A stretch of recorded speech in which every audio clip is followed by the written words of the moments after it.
Hi all welcome back to the commerce code. So ഇന്ന് നമ്മൾ deal ചെയ്യുന്നത് Indian contract ആക്ടിലെ section 10, അതായത് essentials of A valid contract എന്ന് പറയുന്ന ഒരു ടോപ്പിക്കാണ്. ഓക്കെ, സോ ആദ്യമായിട്ട് നമ്മൾ മനസ്സിലാക്കേണ്ട ഒരു കാര്യം, what is a contract? Contract എന്ന് പറയുന്നത് it is an agreement that is enforceable by law. അതായത് അതൊരു എഗ്രിമെന്റ് ആണ്, പക്ഷെ എങ്ങനെയുള്ളതായിരിക്കണം? അത് എൻഫോഴ്സിബിൾ ബൈ ലോ ആയിരിക്കണം, അല്ലെങ്കിൽ ദാറ്റ് ഷുഡ് ബി ലോഫുൾ. അതാണ് ബേസിക്കലി അതിനകത്ത് ഉദ്ദേശിക്കുന്നത്.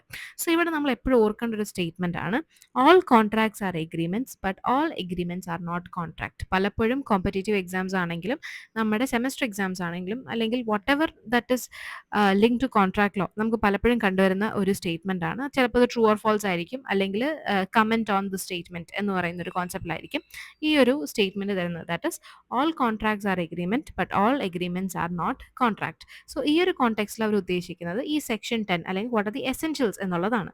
പ്രൈമർലി നമുക്ക് 5 എസെൻഷ്യൽസ് ആയിട്ട് പറയാം: free consent, competent parties, lawful consideration, lawful object and not expressly declared void by law എന്നുള്ളതാണ്. ഓക്കെ, സോ ഫസ്റ്റ് എലമെന്റ് എന്ന് പറയുന്നത് ഫ്രീ കൺസെന്റ് ആണ്. അതായത് ആ ഒരു രണ്ടിൽ കൂടുതൽ ആൾക്കാർ വേണം ജനറലി ഒരു അഗ്രിമെന്റ് പ്രാബല്യത്തിൽ വരാനായിട്ട്. സോ അതുകൊണ്ട് തന്നെ ഹൂഎവർ ബി ദ പാർട്ടീസ്, എത്ര പാർട്ടീസ് ഉണ്ടോ അവരെല്ലാവരും തന്നെ should have agreed on the same thing and in the same sense and on the same subject matter. അതാണ് ഇവിടുത്തെ ഏറ്റവും ഇമ്പോർട്ടൻ്റ് ആയിട്ടുള്ള ഒരു കാര്യം.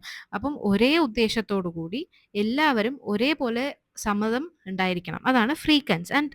ആൻഡ് ഓൾസോ ഇവിടുത്തെ മറ്റൊരു ഇമ്പോർട്ടൻറ്റ് പോയിന്റ് എന്ന് പറയുന്നത് ഈ കൺസെന്റ് അല്ലെങ്കിൽ ഈ സമ്മതം എന്ന് പറയുന്നത് it should not be out of fear, അല്ലെങ്കിൽ ഒരു ഭീഷണിയുടെ പേടിയിലോ അല്ലെങ്കിൽ ഈ പറയുന്ന ഒരു മിസ്റ്റേക്ക് അല്ലെങ്കിൽ മിസ്റെപ്രസെന്റേഷൻ, ഒരു ഇല്ലാത്ത കാര്യം ഉണ്ടെന്ന് പറഞ്ഞ് തെറ്റിദ്ധരിപ്പിച്ച് സമ്മതം വാങ്ങിക്കുന്നതോ അങ്ങനെയൊന്നും ആയിരിക്കരുത്. So it should not be influenced by any coercion, undue influence, fraud, misrepresentation or mistake. അഥവാ ഈ പറഞ്ഞ 5 എലമെന്റ് ഔട്ട് ഓഫ് ഈ 5 എലമെന്റ് കാരണമാണ് ഒരു അഗ്രിമെന്റ് കൺസെന്റ് കൊടുത്തിരിക്കുന്നതെന്നുണ്ടെങ്കിൽ അത് വോയിഡബിൾ ആണ് ആകുന്നത്. Okay, and the next element is competent parties. നമുക്ക് എല്ലാവർക്കും അറിയാവുന്ന പോലെ സെക്ഷൻ 11 ആൻഡ് 12 ആണ് ബേസിക്കലി കമ്പീറ്റൻസി ഓഫ് പാർട്ടീസ് പറയുന്നത്. അതായത് ഒരു ആള് ഒരു പെർട്ടിക്കുലർ കോൺട്രാക്റ്റിൽ എൻ്റർ ചെയ്യണം എന്നുണ്ടെങ്കിൽ അയാൾക്ക് എന്തൊക്കെ ക്വാളിഫിക്കേഷൻ വേണം, അല്ലെങ്കിൽ എന്ത് കപ്പാസിറ്റിയാണ് അയാൾക്ക് വേണ്ടത്? നമുക്ക് എല്ലാവർക്കും അറിയാവുന്ന പോലെ ഏജ് ഓഫ് മെജോറിറ്റി 18 വയസ്സാണ് ജനറലി ഒരു ഏജ് ഓഫ് മെജോറിറ്റി ആയിട്ട് കൺസിഡർ ചെയ്യുന്നത് for a competent person. And also ഇപ്പോൾ ഗാർഡിയൻഷിപ്പ്, കോർട്ട് അസൈൻ ചെയ്ത ഒരു ഗാർഡിയന്റെ ഒരു കുട്ടിയാണ് അല്ലെങ്കിൽ ചൈൽഡ് ആണെന്നുണ്ടെങ്കിൽ ആ ഒരു വ്യക്തിക്ക് മെജോറിറ്റി എന്ന് പറയുന്നത് 21 വയസ്സായിരിക്കും. ദെൻ ഓഫ് സൗണ്ട് മൈൻഡ്, അതായത് മെന്റലി ഫിറ്റ് ആയിരിക്കണം ആ വ്യക്തി. And should not be disqualified by law, അല്ലെങ്കിൽ ഒരു ഇൻസോൾവെന്റോ അല്ലെങ്കിൽ ഒരു ഏലിയൻ എനിമിയോ അല്ലെങ്കിൽ ഏതെങ്കിലും ഒരു വലിയ കുറ്റത്തിന് കൺവിക്ട് ചെയ്ത ഒരാളോ ആയിരിക്കരുത്. ഓക്കെ, അടുത്തതായി മൂന്നാമത്തെ എലമെന്റ് ആണ് lawful consideration.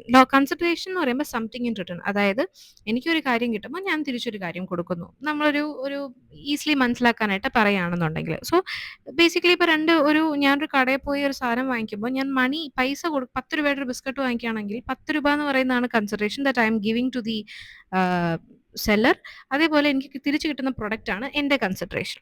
So similar to that, എപ്പോഴും ഒരു contract there should be a lawful consideration.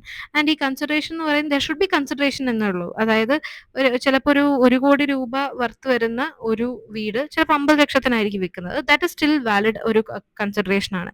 Advocate അല്ലെങ്കിലും ഇറ്റ് ഷുഡ് ബി റിയൽ. അതാണ് ഒരു concept. Okay, and this should always be lawful. ഒരു അൺലോഫുൾ ആകുന്നത് എങ്ങനെയാണ്? ഇപ്പം ചെയ്യാൻ പാടില്ലാത്ത ഒരു ആക്ട്, ഫോർ എക്സാമ്പിൾ ഈ സിനിമയിൽ നിന്നൊക്കെ നമ്മൾ കാണുന്ന ഈ കൊട്ടേഷൻ കൊടുക്കുക എന്നൊക്കെ പറയുന്ന കാര്യങ്ങളൊക്കെ, that is an act that is forbidden by law. So that is not a valid contract or valid consideration. അതേപോലെ fraudulent, immoral or against public policy, ഇങ്ങനത്തെ കാര്യങ്ങളൊന്നും ലോഫുൾ ആയിട്ട് നമ്മൾ കൺസിഡർ ചെയ്യും. And next is lawful object, അതായത് the purpose or object of the contract must not be, എങ്ങനെയായിരിക്കരുത്? അതായത് എന്തിനാണ് ഈ ഒരു കോൺട്രാക്ട് എൻ്റർ ചെയ്യുന്നത്? That purpose should not be forbidden by law, or it should not defeat the provisions of any law. ഒരു fraudulent മാനറിലായിരിക്കരുത് അത് ചെയ്യുന്നത്. അല്ല, നമ്മുടെ ആ ഒരു കോൺട്രാക്ട് കാരണം മറ്റൊരു വ്യക്തിക്ക് ഫിസിക്കലോ മെറ്റീരിയലോ മോണിറ്ററി ആയിട്ടുള്ള ഒരു ഇഞ്ചുറി കോസ് ചെയ്യാൻ പാടില്ല. And it should not be immoral or oppose to public policy. And the final element is not expressly declared void by law. അതായത് ഇപ്പം ബാക്കി എല്ലാ കാര്യങ്ങളും ഈ പറഞ്ഞ പോലെ free consent, free consideration, acceptance, offer, അങ്ങനത്തെ എല്ലാ കാര്യങ്ങളും ഇതിനകത്ത് കംപ്ലൈ ചെയ്തിട്ടുണ്ടെങ്കിൽ പോലും ഈ 4 പർപ്പസിന് വേണ്ടിയിട്ടാണ് ആ ഒരു കോൺട്രാക്ട് എൻ്റർ ചെയ്യുന്നതെന്നുണ്ടെങ്കിൽ ദാറ്റ് ഇസ് completely invalid.